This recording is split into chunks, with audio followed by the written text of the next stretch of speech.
Hey guys, welcome back to the channel. Welcome back to the garage. In this episode, you're getting a midweek episode because my twin brother went to go pick up my bass boat to get it to the house and get it ready for him and I to go fishing on Thursday. And he turned the key on and the trim motor wouldn't shut off. So what that means is there's a short somewhere in the system. The way I got it home was I disconnected the harness and used the manual trim and tilt on the motor, which just stopped working for some reason, probably because the battery's dead. I just got it home and in the garage, and what I'm doing right this second, I'm looking for signs of mice, because I'm not going to lie to you, I'm convinced that those little, you can finish my sentences, chewed the harness somewhere. And I wouldn't be surprised if they did. These are brand new steering cables, brand new fuel hose. Because when I turn the key to the power position, I have nothing because that's undone. But when I would turn it on before, the trim motor would come on and it would stay on all the way down as if it were engaged on the toggle switch right here or the forward one on the casting platform. None of those switches are engaged. So that leads me to believe that mice are a culprit. And when I open up the compartments and I see this, that's mice all day. That's the foam from inside my boat. So not very thrilled about that right this second.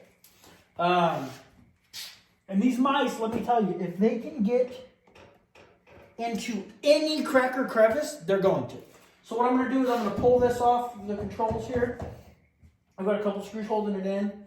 I'm going to pull that off and figure out what's chewed, what's not, what, if anything, is left of my wiring harness. That screw was doing us a whole lot of good, by the way. Let me grab a screwdriver and we'll start pulling this stuff apart. All right, so frustrating part. This isn't the first wiring harness I've had to put in this boat because of mice. When I was in the military and I wasn't home a lot, I would be home for, day here, day there. I was dealing with the mice on everything. The Volkswagen, my race cars that I had at the time. I was dealing with mice on all of it because I simply had nowhere to put my stuff. So, oh shit! We got a live one. That's insane. Okay. That's nuts. There's one down in here alive somewhere. Okay. No, I did not just do that for views. Looking in here at first glance,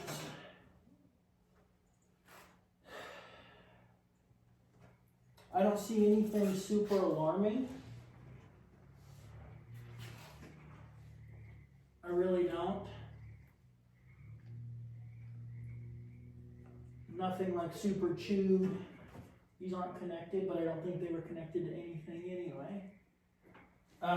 So what I'm going to do now is I'm going to hook the battery up and see if my issues went away because I moved some wires around, or if it's still a continuing thing. So, I have a feeling the culprit is in here based on the evidence of mice. Let's get you guys a little bit closer here so you can see, if I can. And I'm not really going to do much editing on this video. This is going to be kind of like a live with Corey, figuring out what the HE double hockey pucks happened to my boat. But whatever it is, I'm confident that it's in these wires here. Oh, I found it. Right here. Yep, I found it. Alright, so bring you guys over here and show you. What's the matter, Mel? Dog coming here crying like something's wrong. Alright. There's a chewed wire right there. Alright, so when you look at the controller, you see the wires coming out of the back of the controller? Right, they run over here to these wire nuts, back into these black wires. Boom. There's your culprit right there. Nice and chomped. So what I'm gonna do is I'm gonna secure that and shrink wrap it, and then any other wires that look like that, I'm gonna fix and address. But right now I'm gonna throw you guys back up on the tripod. All right, let's do this thing.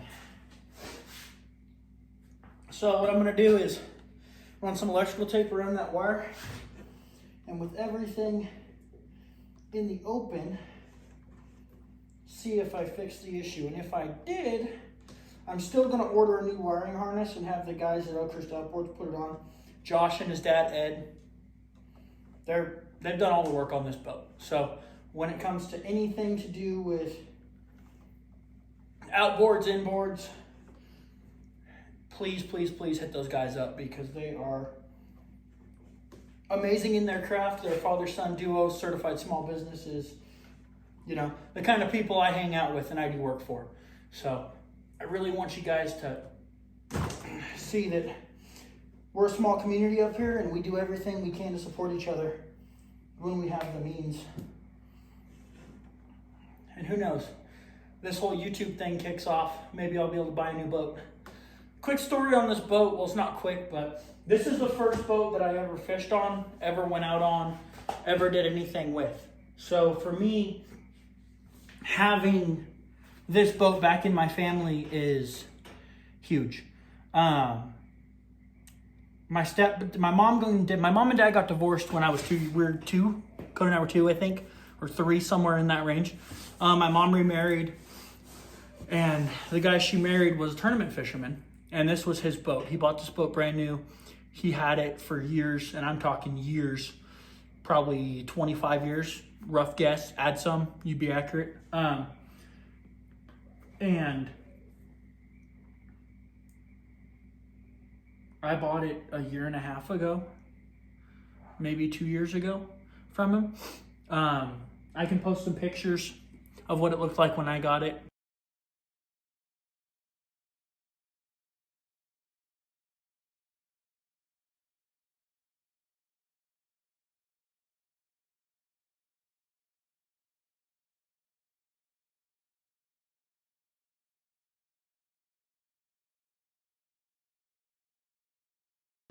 I recarpeted it. I'm no expert on carpet. This carpet job sucks. Put new seats in it. The console's all original. The glass is original. The trolling motor's original. And the outboard's original. It's a 90 horsepower tracker. So I'm excited to have it running. I ran it a couple times last summer.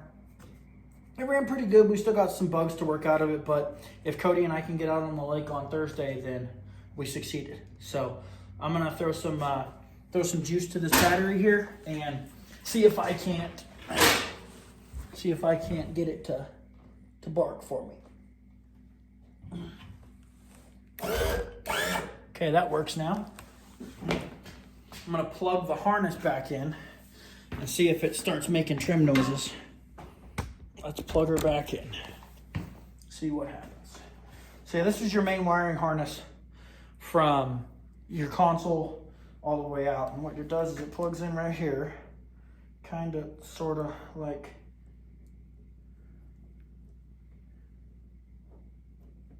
this.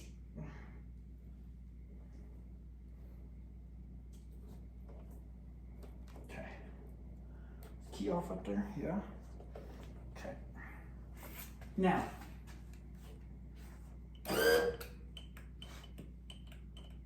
something's wrong because I'm losing trim and tilt here.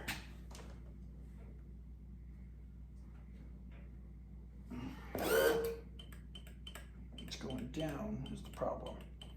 All right, I'm losing trim and tilt here. I wonder if we popped one of these relays.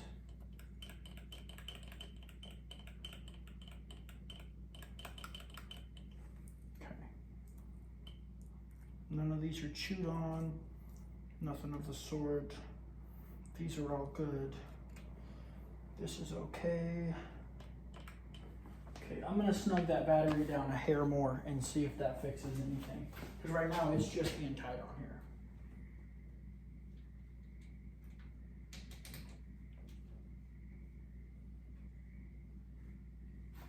All right.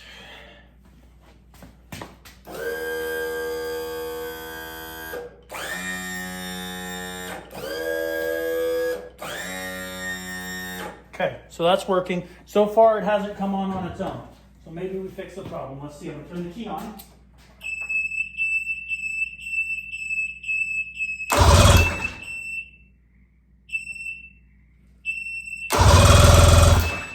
Okay, so no more trim noise. So that's good.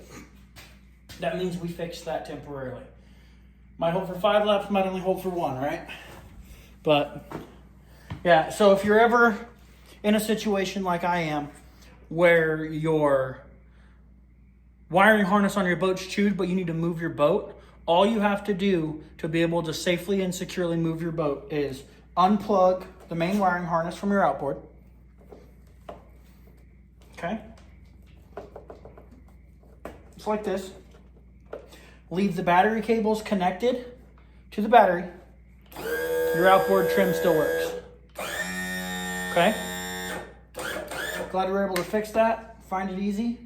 I'm going to double check some wires and whatnot, but I'm going to end the video right here. So please like and subscribe.